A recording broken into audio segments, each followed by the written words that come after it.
বললে কেমন করে নিজেকে আল্লাহর কাছে সঁপে দিতে হয়। আসুন সাইয়েদনা ইব্রাহিম আলাইহিস সালামের জীবনী থেকে জানি। আল্লাহর খলিল ইব্রাহিম আলাইহিস সালাম আমাদের মতো সমাজ ব্যবস্থা পায় নাই। আমরা জন্মের পরে আমাদের কানের ভেতরে আযান দিয়েছে কে? একামত দিয়েছে কে? আমাদের বাপ দাদারা আমাদের কানে আযান দিয়েছে কি দেয় নাই? আমাদের জন্মের পরেই তো আযান, একামত, বাড়ির পাশে মসজিদ, প্রতিদিন আযান, জুমার খুতবা, প্রতি মাসে মাসে তাফসীরুল কোরআন মাহফিল, মসজিদ, মিনারা, অভাব নাই। ঠিক কিনা বলেন? আপনি যেই সুন্দর ইসলামিক এনভায়রনমেন্ট পেয়েছেন, আমাদের ইব্রাহিম খলিল উনি কি এরকম পেয়েছিলেন? হ্যাঁ, উনি জন্মের পর পরে ওনার কানে আযান দিয়েছে কেউ? আমার প্রিয় ভাইরা, আগা গোড়া একটা শিরকি পরিবেশ উনি জন্মগ্রহণ করেছেন। উনি ছাড়া ওই তল্লাটে একজনও আল্লাহর উপর বিশ্বাসী নাই। কল্পনা করতে পারেন? গোটা তল্লাটে, গোটা দেশে বিশ্বাসী মুমিন, আল্লাহর উপর বিশ্বাস স্থাপনকারী কয়জন? সবাই বলেন কয়জন? বাকি সব মুশরিক। বাকি সব মুশরিক নিজের সাথে নিজে শক্ত বোঝাপড়া করে, অ্যানালজি করে, সেলফ কনভারসেশন করে উনি মহা সত্যের সন্ধান পেয়েছে। উনি আকাশের তারা দেখে ভাবে মনে হয় এটাই আমার খোদা, পরে দেখে তারা নাই, মনে মনে বলে না তাইলে এটা না। আবার চাঁদ দেখে বলে চাঁদটা বড় মায়া লাগে, মনে হয় এটাই আমার রব, পরে দেখে চাঁদও নাই, কয় না এটা না। এরপরে দ্বীপ প্রহরের জলজলে সূর্যটা খা খা করে গোটা পৃথিবীটারে রৌদ্র দিয়ে তাতিয়ে রাখে। তিনি ভাবলেন মনে হয় এটাই আমার রব, কারণ এটাই তো সবচেয়ে বড়। কিন্তু বিকেল বেলা ওই সূর্যটাও যখন চলে যায়, সাইয়েদনা ইব্রাহিম বলে না এটাও তো নাই, আমার খোদা যদি আমারে ছেড়ে চলে যায়, বিপদে পড়লে আমারে উদ্ধার করবে কে? এভাবে নিজের সাথে অ্যানালজি, সেলফ কনভারসেশন করতে করতে করতে তিনি মহা সত্যের সন্ধান পেয়েছেন। সুবহানাল্লাহ। সব শেষে তিনি ডিসিশন নিয়ে ঘোষণা দিলেন, ইন্নী ওয়াজ্জাহাতু ওয়াজহিয়া লিল্লাযী ফাতারাস সামাওয়াতি ওয়াল আরদা হানিফান ওয়া মা আনা মিনাল মুশরিকিন। নিশ্চয় আমি এমন সত্তার দিকে মনোনিবেশ করলাম, মুখাপেক্ষী হলাম, যিনি আকাশ বানিয়েছেন, জমিন বানিয়েছেন, আমি মুশরিক নই। সুবহানাল্লাহ। পারতেন? আপনি পারতেন? কেউ নাই, লক্ষ লক্ষ মুশরিক, আপনি একা। ওনার মতো এরকম বিচক্ষণতা দিয়ে আল্লাহরে খুঁজে পাইতে পারতেন আপনি? কি নবী ছিল, আল্লাহকে খুঁজে পেয়েছে। যখন আল্লাহর ইবাদত শুরু করলো, এই কথা ছড়ায় পড়লো চারদিকে। নমরুদ সাইয়েদনা ইব্রাহিমকে ডেকে পাঠালেন। নমরুদ বলে, ইব্রাহিম তুমি নাকি মূর্তির পূজা না করে কোন নতুন রবের ইবাদত করো, কে তোমার রব? সাইয়েদনা ইব্রাহিম বললেন, রব্বি আল্লাযী ইউহয়ী ওয়া ইউমীত, আমি এমন রবের ইবাদত করি যিনি জীবন দেন, যিনি মৃত্যু দেন। নমরুদ বলে, তাই নাকি? তোমার রব জীবন দেয়, মৃত্যু দেয়, আর এটা তো আমি দেই। আমিও তো জীবন দেই, আমিও তো মৃত্যু দেই। সাইয়েদনা ইব্রাহিম বললেন, কেমন করে তুমি জীবন দাও, মৃত্যু দাও, একটু দেখাও তো।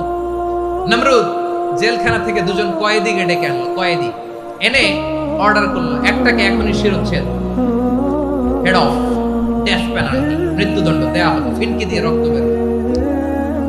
নমরুদ বলে, দেখো দুজনকে ধরে আনলাম, একজন কয়েদিকে দিলাম ডেথ পেনাল্টি, মৃত্যুদণ্ড, ওরে মৃত্যু দিলাম।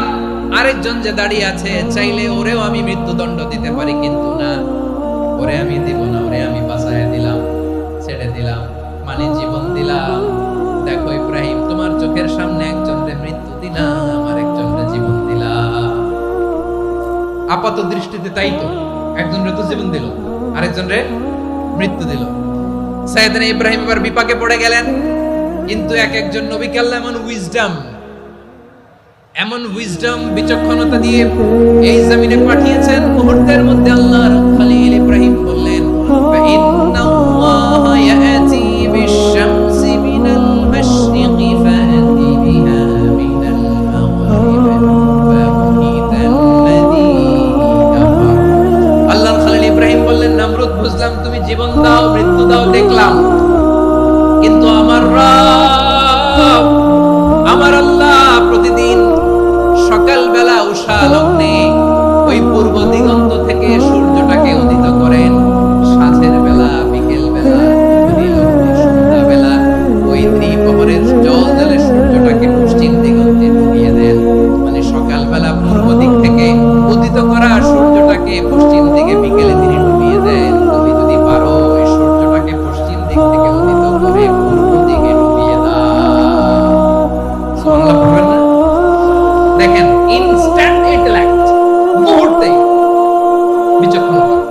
উইজডম কাকে বলে?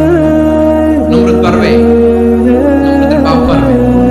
ওর দাদা, ওর 14 গোষ্ঠী, গোটা বিশ্বের সব ক্ষমতাধর রাষ্ট্রনায়করা একসাথে হলে পারবে? বাবু ইতাল্লাযী কাফার পারে নাই, ব্যর্থ হয়েছে। এবার তেলে বেগুনে জ্বলে উঠেছে, রেগে মেগে আগুন বলে ফালকুহু ফিল জাহিম। ওর সাথে তর্ক নাই, না পেরে এবার এটারে আগুনে ফেলা। বিশাল বিশাল গাছ কেটে লাকড়ি এনে আগুনের কুণ্ডলি বানানো হলো, দাও দাও দাও দাও করে আগুন জ্বলে। আল্লাহর খলিল ইব্রাহিমকে আগুনে নিক্ষেপ করা হবে। আল্লাহর খলিল সাইয়েদনা ইব্রাহিমের হাতের মধ্যে রশি দিয়ে টাইট করে বাঁধা হলো, পায়ের মধ্যেও টাইট করে রশি দিয়ে বাঁধা হলো। আল্লাহর খলিল ইব্রাহিমকে আগুনের কুণ্ডলির মধ্যে ফেলা হবে। ওমিয়া, আপনি যে বিপদের কারণে ভয় পান, হতাশ হন, এটা কোন বিপদ? ওনার বিপদের সামনে খালি আওয়াজ করে বলুন, সাইয়েদনা খলিল ইব্রাহিমের বিপদের সামনে আমাদের বিপদগুলো কোনো বিপদ? কোনো বিপদই না, এটা কোনো বিপদই না। হাত পা বেঁধে টাইট করে নিক্ষেপ করা হবে, সিম্পলি ফেলা যাবে না, কারণ দাও দাও করে দ্য ব্লেজিং ফায়ার, এমন আগুনের কুণ্ডলি, কাছে যাওয়া যায় না, আগুনের উত্তাপে নিক্ষেপ করা হবে। হাতে রশি বেঁধে, পায়ে রশি বেঁধে আল্লাহর খলিল ইব্রাহিম আলাইহিস সালামকে আগুনের মধ্যে নিক্ষেপ করা হবে। এটা হলো অগ্নি পরীক্ষা। উনি অগ্নি পরীক্ষার সম্মুখীন হয়েছে। এজন্য কঠিন পরীক্ষাকে আমরা অগ্নি পরীক্ষার সাথে তুলনা করি, ঠিক কি না? সাইয়েদনা জিবরাইল এসে বললেন, ও আল্লাহর খলিল, ওরা তো আপনার হাতও বেঁধে ফেললো, পাও বেঁধে ফেললো, নড়াচড়ার সুযোগ নাই, বলেন আমি জিবরাইল ফেরেশতা আপনার জন্য কি করতে পারি? আল্লাহর খলিল ইব্রাহিম বলেন, ও জিবরাইল, তোমার কাছে আমার কোনো জবাব নাই, তোমার কাছে বলার কিছু নাই, তোমার সাহায্যের আমার দরকার নাই। সাইয়েদনা ইব্রাহিম আলাইহিস সালামকে হাতে পায়ে রশি বেঁধে হাত পা বাঁধা অবস্থায় জ্বলন্ত অগ্নিকুণ্ডে যখন নমরুদের দলবল নিক্ষেপ করবে, আল্লাহর খলিল কিভাবে নিজেকে আল্লাহর কাছে সঁপে দিয়েছেন, পটুয়াখালীর ভাইরা খেয়াল করে শুনুন। হাত পা বেঁধে আল্লাহর খলিলকে যখন নিক্ষেপ করা হবে, তিনি মুখে বলে ফেলতেন,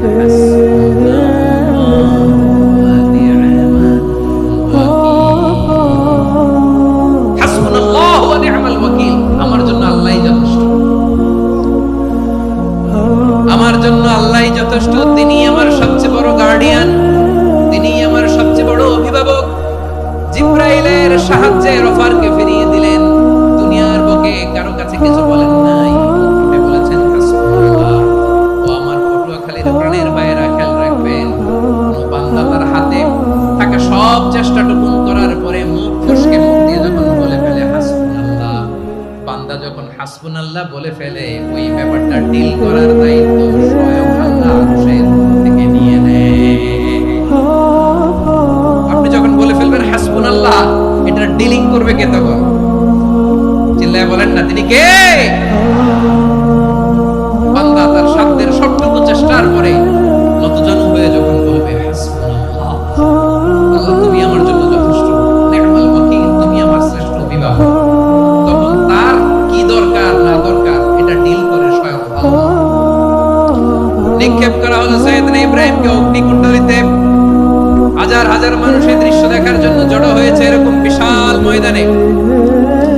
কিন্তু কি অবাক করার ঘটনা, সবাই ভয় পাচ্ছিল, না জানি কি হয়ে যায়। আল্লাহর খলিলকে যখন আগুনের কুণ্ডলিতে নিক্ষেপ করা হয়, আল্লাহর খলিল ইব্রাহিম আগুনের কুণ্ডলির মধ্যে বসে বসে মানুষগুলোর দিকে তাকিয়ে হাসতে শুরু করে দেয়। কারণ আকাশ থেকে রব্বুল আলামিন স্পেশাল ওয়ার্নিং নাযিল করেছেন, স্পেশাল হুকুম জারি করেছেন, কুলনা ইয়া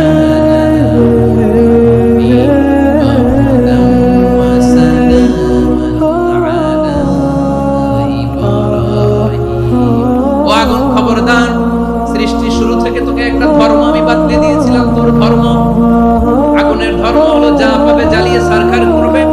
আল্লাহ বলল, আগুন তোর ধর্ম দিয়েছিলাম, তুই সব জ্বালিয়ে পুড়িয়ে সারখার করে দিবি, কিন্তু ক্ষণিকের জন্য আমি তোর জ্বালিয়ে দেওয়ার ক্ষমতাটাকে কেড়ে দিলাম, জ্বালিয়ে ভস্ম করে দেওয়ার ক্ষমতা আমি কেড়ে দিলাম। তুমি বারদান, ঠান্ডা হয়ে যাও, কিন্তু এত বেশি ঠান্ডা হবি না আবার আমার ইব্রাহিমের জন্য সর্দি লেগে না যায়।